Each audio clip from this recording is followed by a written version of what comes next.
कुशीनगर जनपद में आपका स्वागत है। मैं हूं हाजरा अंसारी और इस वक्त हम हैं कुशीनगर जनपद के विकास खंड खड्डा अंतर्गत ग्राम सभा विष्णुपुरा बुजुर्ग में। यहाँ पर महिलाओं का जो संगठन होता है गांव में जो बनाई जाती है, उन महिलाओं का यहाँ पर जमावड़ा था। उनकी कुछ परेशानियां थी और उन परेशानियों को हल करने के लिए आई थी भाजपा की महिला मोर्चा अध्यक्ष चंद्र प्रभा पांडे। उनसे क्या बात हुई है ये भी हम आपके सम्मुख रखेंगे और जो महिलाएं हैं उन्होंने क्या क्या परेशानियां रखी यह भी हम आपको विस्तार से बताएंगे। फिलहाल यहाँ पर एक महिला है जो कि अपने परिवार से बहुत ज्यादा पीड़ित थी। जगह जगह उन्होंने अधिकारियों के दरवाजे के चक्कर लगाए। अभी तक एफआईआर तो दर्ज हो गया है, किंतु उनका कहना है कि जो भी उनका शेयर बनता है पति से वो उन्हें दिलवा दिया जाए और उस पर जो महिला मोर्चा की जिला अध्यक्ष चंद्र प्रभा पांडे हैं वो उस पर काम करेंगी। और उन्होंने ये कहा है कि हमारा प्रयास रहेगा कि उस महिला को इंसाफ दिलाया जाए। फिलहाल हम उस महिला से बात करते हैं और उनकी जो परेशानी है उसे जानते हैं। क्या नाम है आपका? रेनू चौधरी। क्या परेशानी थी आपको? मेरे घर वाले प्रताड़ित कर रहे हैं, लोग बार बार मार रहे हैं। लोग मारने में मेरे जैसे मेन बात है कि मैं समूह में काम करती हूँ, सीनियर ICRP के पद पे महिलाओं को इकट्ठा करती हूँ और बहुत संघर्ष करते हुए महिलाओं के बीच में अपना काम करती हूँ और काम करके अपना जीविका चलाती हूँ। मेरा एक बाबू है और बाबू को अपने मायके छोड़ी रहती हूँ। मैं अकेली रहती हूँ, सास ससुर से अलग भी रहती हूँ। मारते पीटते क्यों हैं आपको? हमको यही मालूम नहीं है कि क्यों हमको मारते हैं लोग। मैं अपनी कमी को ढूंढे या मेरी कमी को बताएं, मैं अपनी कमी को सुधार करूंगी। जैसे अभी आपने बताया कि थाना अध्यक्ष से हमने शिकायत की और एफआईआर भी दर्ज हो गया कर दिए लो, लेकिन जो लड़का हमको मारा इस टाइम उस लड़के को बुला करके बैठा करके पूछे लो नहीं कि ये तुम्हारी माँ है, दूसरी माँ है या पहली माँ है, जो भी है, क्यों इसके मारे हो? काम करके जैसे घर आई थी इसको क्यों मारे हो? मतलब सुनने में यहाँ आ रहा है कि क्यों वीडियो बना रही थी, वो आ रही थी क्यों वीडियो बना रही थी। मेरे मोबाइल में जो भी है आप लोग के सामने मैं अपनी मोबाइल रख दूंगी और मोबाइल की वीडियो बनाते हुए उनको शिकायत था कि मोबाइल में वीडियो बना रही है, इसके वजह से हम इसको मारे हैं।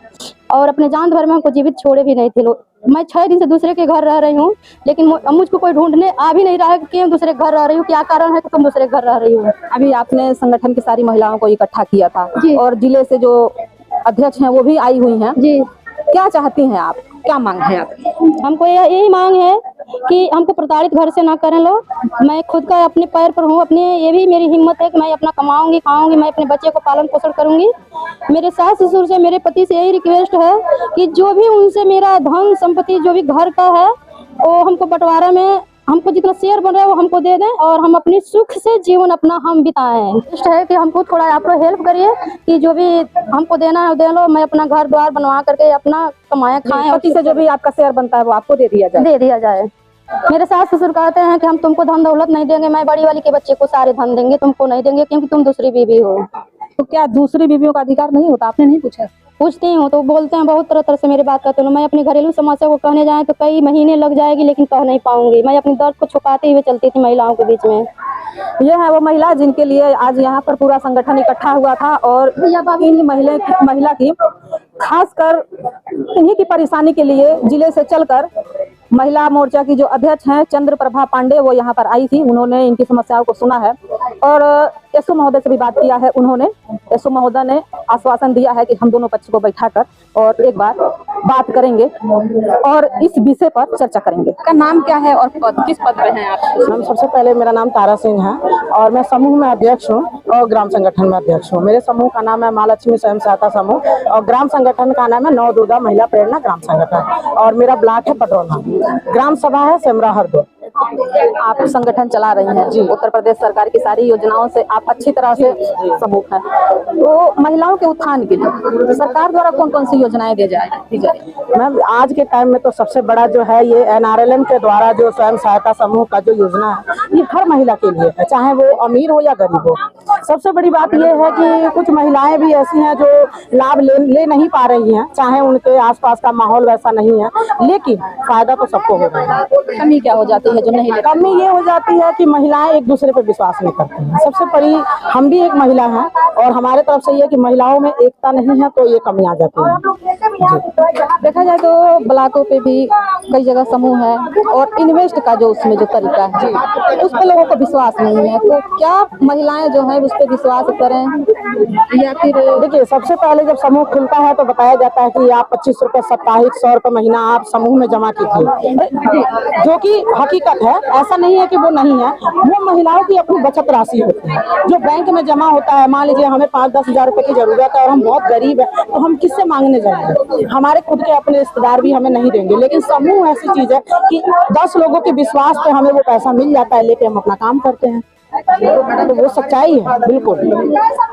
महिलाएं मुखर होकर उस चीज पर अपना पैसा जो है व्यय कर सकती हैं। बिल्कुल, हम करते हैं। आज 3 साल से हमारा समूह चल रहा है और हमारे समूह में सीसीएल की रकम भी मिल चुकी है, सेफ का पैसा भी मिल चुका है और जो बचत राशि है आज के डेट में कम से कम हमारे समूह में 12-13 हजार रुपए मतलब वार्षिक जमा होना ही होना है। 12 लोग हम लोग हैं। कम से कम कितनी राशि आती है और अधिक से अधिक कितनी? कम से कम 2,500 आता है, जिसको हम स्टार्टअप बोलते हैं, और ज्यादा से ज्यादा 1,10,000 होता है, जिसको सीआईएफ बोला जाता है। दूसरा, जिस बैंक में हमारा खाता होता है उस बैंक से हमको सीसीएल के नाम पे पैसा मिलता है, जो हम लेकर कोई भी अपना बड़ा रोजगार 1.5 लाख से स्टार्ट होता है, 20 लाख तक की रकम हमको मिलती है।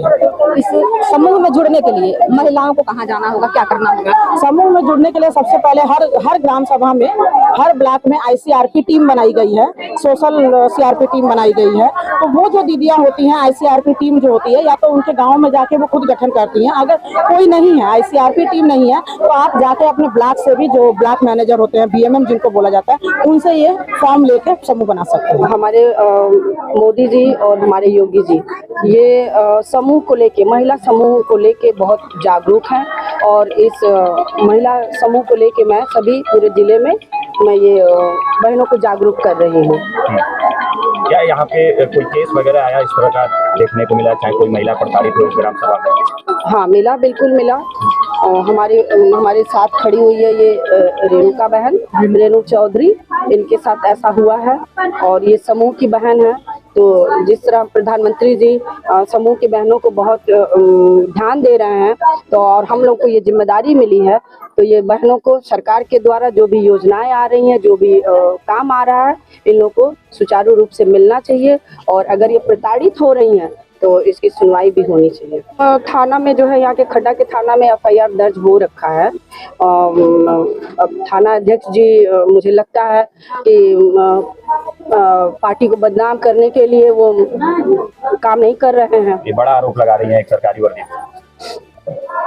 तो उनको मैं आरोप नहीं लगा रही हूँ, मैं ये विगत ये जो इनकी प्रताड़ना जो है, इनका मैं लगभग 1 सप्ताह से रेगुलर देख रही हूँ और ये मुझे बार बार फोन करके कह रही हैं कि दीदी अभी तक कोई सुनवाई नहीं हुआ। अब कागज में एफआईआर दर्ज कर लिए और जो एक लड़का इनको इतना मारा है उसको उठवाए नहीं और उल्टा कह रहे हैं कि ये अकेली थी। सच्चाई यही होना चाहिए, उनको ये आके स्थान में देखना चाहिए कि ये औरत अकेली थी और ये वो सब 5-7 लोग थे, ये कैसे मार देगी, ये सोचने वाली बात है ना। तो एसएचओ साहब को आके ये देखना चाहिए, वो भी क्यों कह रहे हैं कि ये मारी है। महिलाएं सशक्त कैसे होंगी? महिलाओं को सरकार सशक्त कर रही है और उन्हें खुद भी जागरूक होना पड़ेगा। इनके उत्थान के लिए सरकार क्या क्या योजनाएं दे रही है?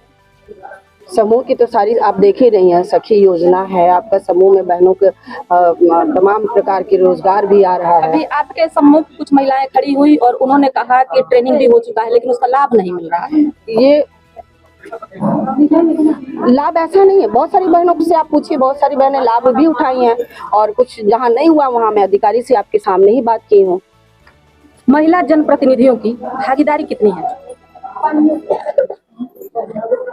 मैं तो आई हूँ, आप देख ही रही हैं। नहीं, आप हैं, लेकिन अक्सर कर देखा जा रहा है कि जिन ग्राम सभाओं में महिला प्रधान है, पति ही ब्लॉक की हर मीटिंग पे जाते हैं, जिला पे हो पति ही जाते हैं, तो इस तरह से महिलाएं कब तक घर के अंदर रहेंगी और आप इस पर कब तक काम करेंगी? मैं इसी पे काम करने आई हूँ कि हमारी बहनें, अब हमारी सरकार 33% आरक्षण दे दी है और ये जो पति जो प्रधान बन के घूम रहे हैं और एक मोहर के नाम पे बहनें रह गई हैं, जो केवल नाम के लिए वो अंगूठा लगाती हैं, सिग्नेचर करती है, ये ना करें। इस चीज की जानकारी हो और यही मैं जागरूक करने आई हूँ। देखा जाए तो ग्राम सभा, हर ग्राम सभाओं में लगभग सरकार द्वारा 50% आरक्षण दिया गया था चुनाव में और ब्लॉक निबुआ नौरंगिया में ग्राम प्रधान संघ जो अध्यक्ष हैं, उनकी पत्नी ग्राम प्रधान है और वो अध्यक्ष हैं। नेबुआ नौरंगिया में उनकी पत्नी ग्राम प्रधान है और वो जिला संघ अध्यक्ष है। तो ये क्यों होता है और इस पे आप लोग कार्रवाई क्यों नहीं करते? जिस पुरुष का कोई नामो निशान नहीं है वो कैसे संघ में चला जाता है? चलिए, ये जानकारी में आ गया है और इस पे नोटिस किया जाएगा। महिलाओं कि मतलब ये आपके सामने जो महिला खड़ी हैं उनके लिए आप आई हैं, तो इस तरह से यदि और भी कोई महिलाएं पीड़ित होती हैं इसके लिए वो कहाँ जाएं, किससे गुहार लगाएं? इसलिए ही तो एक महिला अलग से हम लोग संघ बना रहे हैं, जिससे कि उस महिला का, आपने सुना होगा, मैं यही बात कही हूँ कि एक ऐसी महिला जो जिम्मेदार होगी, जिसके पास ये समस्या आएगी और वो समस्या हमारे तक आएगी और हम न्याय दिलाने कब तक तैयार हो जाएगा वो संघ? जल्द से जल्द।